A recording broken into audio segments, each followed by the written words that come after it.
Dans les oreilles de Ambra Senatore. Une proposition sonore de Angers Nantes Opéra. En collaboration avec Jet FM. Réalisé par Henri Landré. Acte 3, la danse. J'ai toujours dansé depuis très petite.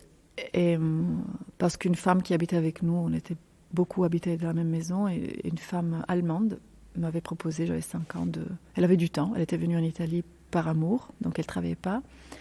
Elle faisait de la danse libre, j'ai découvert plus tard que c'était ça, mais donc elle me proposait, on libérait le salon et on dansait toutes les deux. Puis elle est partie l'année d'après et j'ai demandé d'aller faire de la danse. J'ai toujours dansé sans jamais penser être danseuse, dans mon souvenir, alors qu'il y a des copines qui me disent « mais si, que tu voulais être danseuse ». Bon, je sais pas, moi je ne m'en rappelais pas.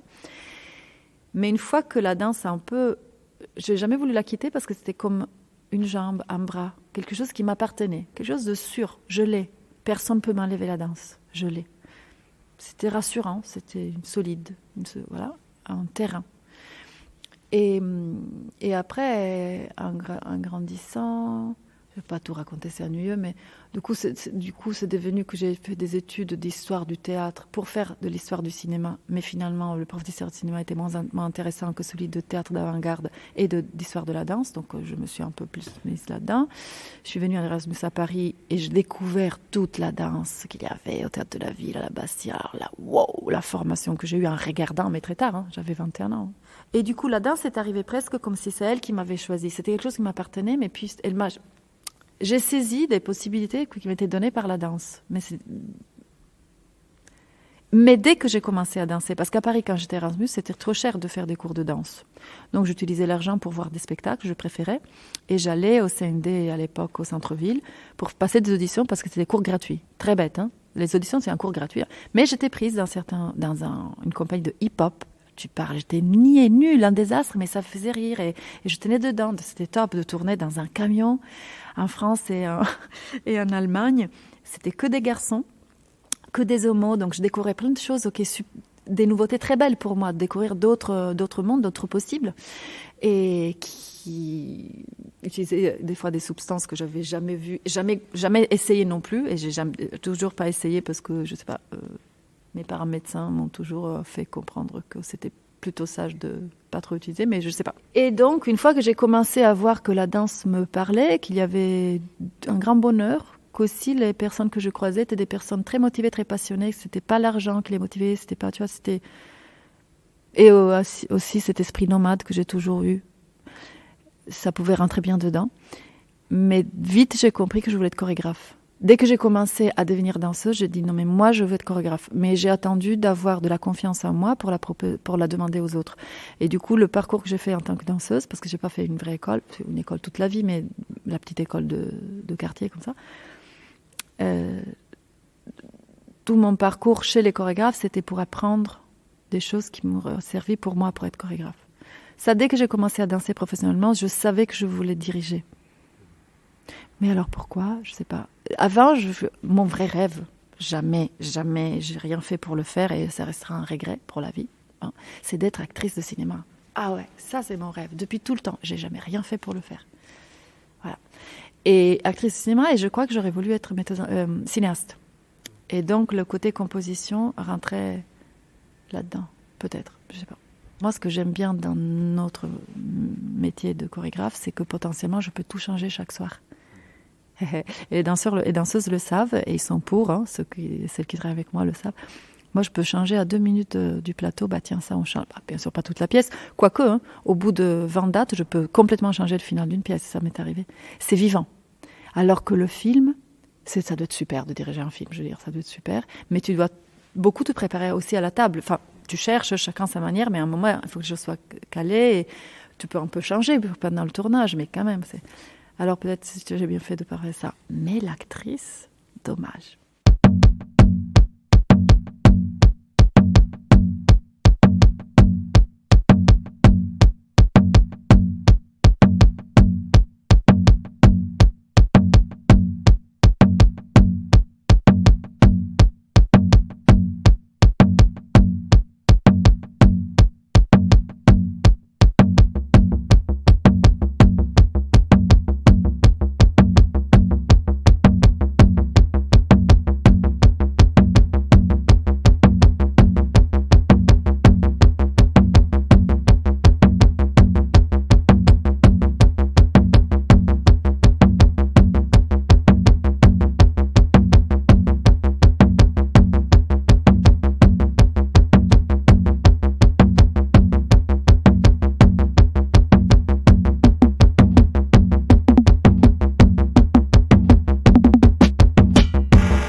que spectatrice de danse, et jamais je pourrais être une spectatrice neutre, alors vraiment impossible, beaucoup de fois, je me retrouve à observer, c'était surtout en Italie il y a quelques temps, mais je me dis qu'en France aussi ça m'est arrivé, de l'électro, mais je ne sais même pas si c'est électro, des sons électroniques produits à l'ordinateur, bien soignés et tout, avec un compositeur, tout ça,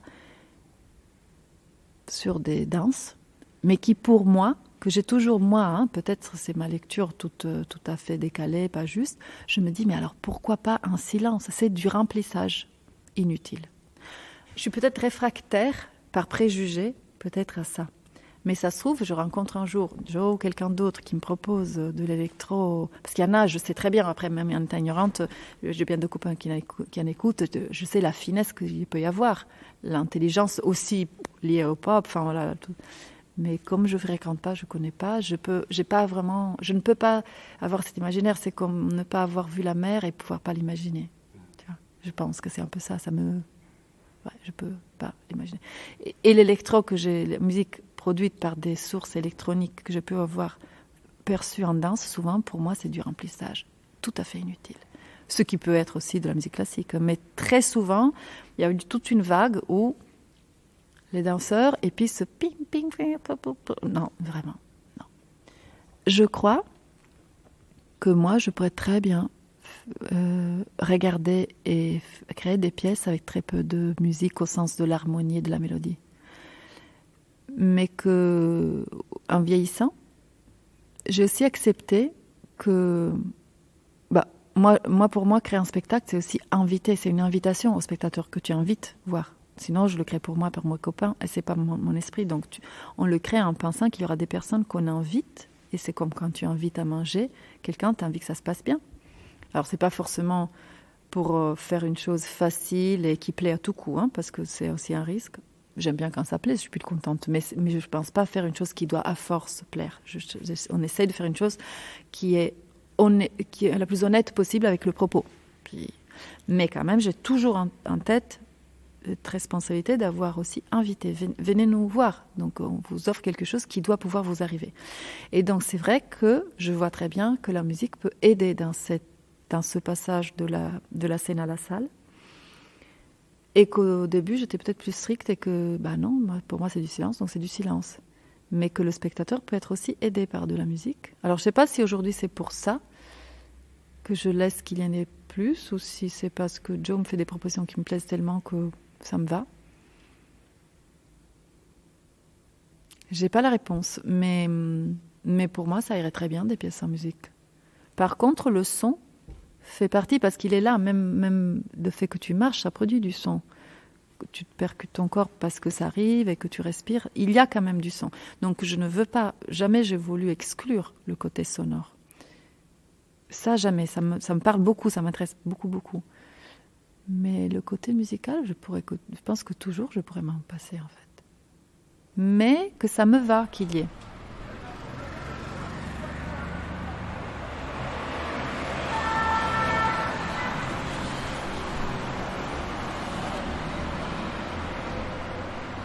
Mes 2 premières pièces de groupe, Passe à Poste, c'est pratiquement que du silence, alors que c'est pas vrai, c'est tout le temps des sons, des petits sons. Certains deviennent reconnaissables à force, parce qu'il y a toujours un avion on se dit que c'est les bruits de l'extérieur, par exemple, une ambulance, un avion, mais il revient toujours après le même mouvement.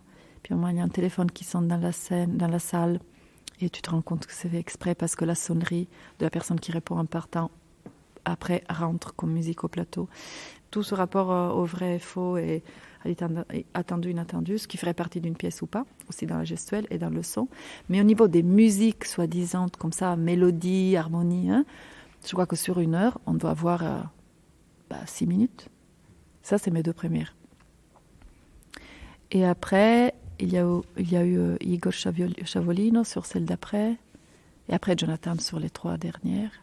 Et là, la musique de plus en plus prend de la place. Mais avec Jonathan, ce qui était super, c'est que il réalise hyper bien, on se comprend super bien sur tout le côté petit son aussi. Et il le fait beaucoup mieux que moi, parce qu'avant, c'était moi qui bricolais des sons tout sales, tout. Mais moi, ça m'allait. C'était vraiment du bricolage, quoi, du très pas propre.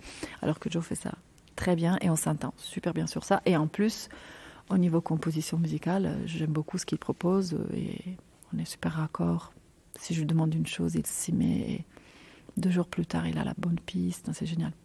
Et on a toujours travaillé d'une manière très cinématographique, que ce soit sur les sonorités ou sur les musiques. Je sens que c'est une approche à la musique au plateau, un peu comme dans le cinéma, qui augmente la tension des choses, qui l'adresse, qui l'accompagne, qui la détourne. Tu vois, c'est vraiment cette manière d'employer la musique. Jamais on compte sur la musique, jamais on a construit sur la musique. Même pas dans Café Libertà, alors que là, on aurait pu quand même. Dans l'histoire de la danse, que je sache, il y a eu toujours ce grand questionnement. Et chacune et chacun, surtout c'est des hommes qui ont posé à l'histoire, mais je me dis peut-être des femmes aussi avaient réfléchi sur ça. Elles n'avaient pas le temps, elles devaient laver les culottes des bébés. Et la question de la hiérarchie entre danse et musique. Et toujours, du coup, ok, déjà on discutait de la hiérarchie, mais donc dans tous les cas, on assumait que les deux allaient ensemble. Donc on a Nijinsky qui crée sur la musique de Stravinsky, mais Stravinsky crée aussi en fonction de la danse, donc un dialogue. Et Tchaïkovski aussi, qui crée aussi un dialogue avec comment le chorégraphe veut penser la chorégraphie, etc. Mais de toute manière, ce binôme. Et le plus souvent, juste numériquement si je ne me trompe pas, c'est la musique d'abord, et puis on crée les pas sur la musique. Après, il y a aussi, si on va plus loin, il y a aussi que l'être humain danse depuis qu'il existe, on croit, parce que le corps il l'a, les pieds pour taper au sol, et que la production sonore va avec la danse, soit parce que le corps produit du son, soit d'abord les percussions, après d'autres choses. Ça va vraiment ensemble selon ce qu'on a compris. Peut-être on se trompe. Donc les deux sont très liés. C'est presque, on pourrait dire, c'est peut-être une même chose et qu'on a voulu après la séparer. Et donc des binômes dans l'histoire de la danse où il y a vraiment des binômes de chorégraphes et musiciens et compositeurs. Mais après aussi, à partir de tout ce qui s'est passé début 20e et après, la danse sans musique existe aussi. Donc rien de nouveau, on va dire ça existe. Mais c'est vrai que c'est toujours encore plus rare et on pense à ces binômes. Je connais très peu l'histoire de la musique, mais je sais aussi que les compositeurs se sont aussi appuyés sur des musiques de danse parce que la musique populaire, qui était donc souvent liée aussi au moment de partage, qui était dansé et joué ensemble. C'est vrai que dans les festivités, même dans la liturgie, des fois, en fonction de musique et danse allaient ensemble. Ça, c'est voilà. Et du coup, après, la musique cultivée a pris aussi les danses. Alors, des fois, penser pour à nouveau faire danser, des fois, pas du tout. Juste parce que Bartók, lui, reprend des danses, mais bon, après, c'est plus tard, mais c'est pas forcément pour danser. Et Bach, je sais pas. Sincèrement, je sais pas si c'est pour danser ou c'est parce que Telemann, là, dans le Café Libertà, on a du Telemann qui reprend des danses. La tarentelle, le branle, la sarabande, enfin, c'est des danses, en fait. Au Moyen-Âge et après, dans la Renaissance, c'était des danses. Mais est-ce qu'ils les prennent vraiment en pensant qu'ils voulaient qu'on les danse ou c'est parce que c'est un patrimoine musical qu'ils réélaborent? Je sais pas, peut-être les deux. Mais les danses ont donc influencé la musique aussi parce que ça, c'est aussi réciproque, même si c'était, je crois, toujours un peu considéré comme si la danse était plus ancellare. Dans la hiérarchie, c'était la musique avant, mais je sais pas si c'est vrai. Quand on a écrit les premiers traités de danse, on a essayé, parce que la notation en danse est compliquée. C'est ce qui fait aussi un peu des raisons historiques de moins de diffusion de culture de danse peut-être, parce qu'on a su assez tôt écrire la musique. Donc bien sûr elle est éphémère parce que tu la réalises au moment où tu la joues, mais elle reste écrite, et après c'est une question importante d'interprétation, mais il y a une trace écrite. On a essayé depuis fin 1400, on a essayé de tout cataloguer, que ce soit l'escrime, la pêche, je sais pas, et donc toutes les disciplines, et aussi donc la danse. On s'est appuyé sur des codes, mais c'était souvent des petits dessins, des notations sur la base du, pas pentagramme, mais je pense que c'était 4 lignes à l'époque, et des espèces de notes carrées, enfin, je ne sais plus exactement, mais sur la base d'une notation musicale. Et après, on est arrivé très tard, au XXe siècle, à avoir 2 notations un peu plus faciles, mais encore, pour apprendre à noter un petit bout de danse, il te faut 3 ans. Et pour la lire, pareil. Parce que le même geste, d'écrire exactement quelle est la qualité, le timing, l'espace, enfin, c'est énorme. Et du coup, peut-être le fait qu'elle soit plus notable, la musique, a aidé aussi à une diffusion majeure, à une connaissance majeure. Je ne sais pas, je fais des illations comme ça, mais juste dire que le côté éphémère de la danse reste évident. Donc on peut en parler, on peut la décrire, on peut la filmer, mais c'est pas la danse faite, c'est autre chose. Elle n'est que dans les corps vivants. On pourrait dire la même chose de la musique, quoique la musique enregistrée est un peu peut-être, c'est pas la même chose que live, hein, mais c'est un peu plus proche peut-être ou pas, je sais pas, je m'interroge, que la vidéo de danse.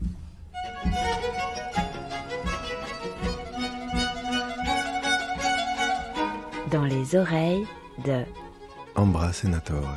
Une proposition sonore de Angers Nantes Opéra. Enregistré le 12 avril 2023. À l'occasion de Café Liberta, une production Les Paladins, jouée au Théâtre Gralin les 4 et 5 mai 2023.